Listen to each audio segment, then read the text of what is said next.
Okay, so this says, this is the shaded area right here. It starts at x equals 0, it ends at x equal 2.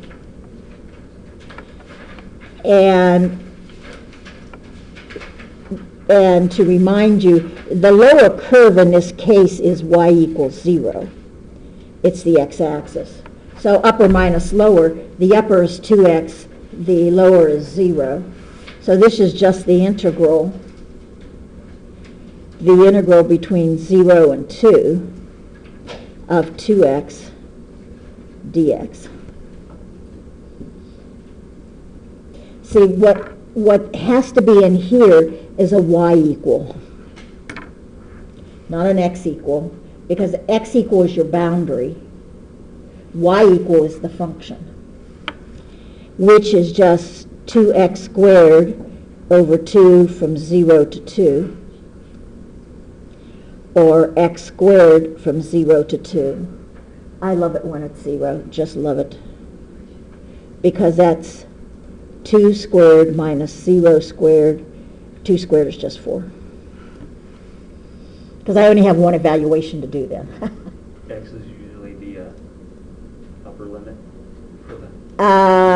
Yeah, there's going to be what you're thinking about, and this is the thing, when we went through and we did all those rectangles, would be nice if we could have done more of them, but that's just not this class, is that you're doing a rectangle and you're doing the area, and you have a starting point, which is 0, and then you have this ending point,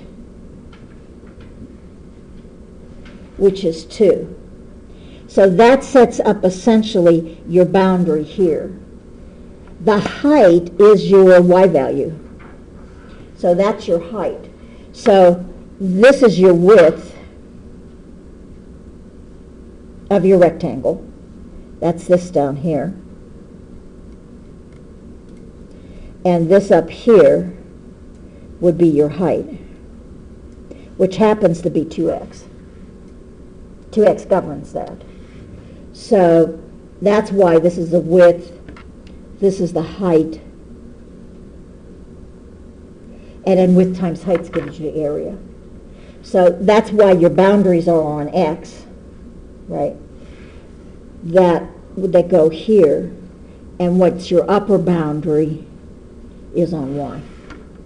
Can you move it over a little bit? Oh yeah, oh sure. Absolutely, I got 2 involved in my rectangles.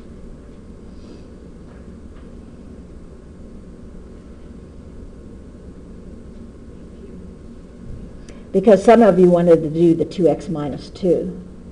Well, 2 is not a y value, it's an x value. It sets up your boundaries on x. That would only be for the one under it, where you're trying to find the difference between... Well, the one under it is a little different, because remember, it's the integral from whatever of upper minus lower, right? So it starts at 0, the x value is 4. And that's, you want this area. So this becomes 0 to 4. The one on the top is 5 minus x squared, 5x minus x squared. And the one on the bottom, I obliterated. Minus X. It's going to be minus x dx. I can't find my white paper. Okay.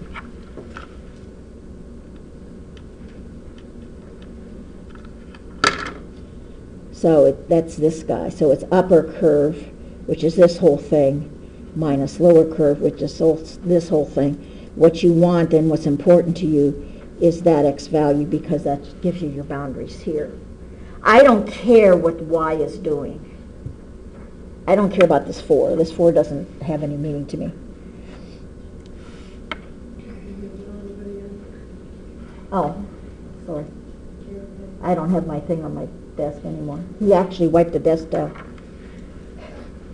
My desks have had these pencil marks for where I place my paper now for weeks, and I know how long I have my pencil marks.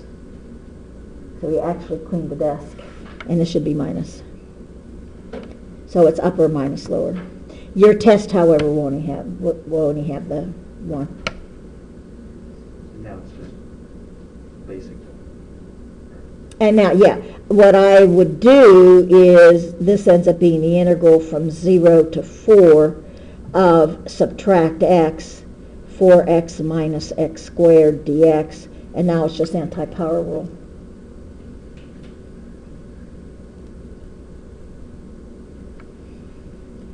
Four x squared over 2 minus x cubed over 3, evaluated from 0 to 4.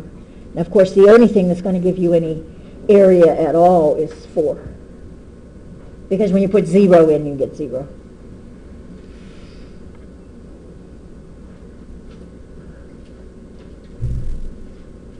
Now, you didn't have to combine these two.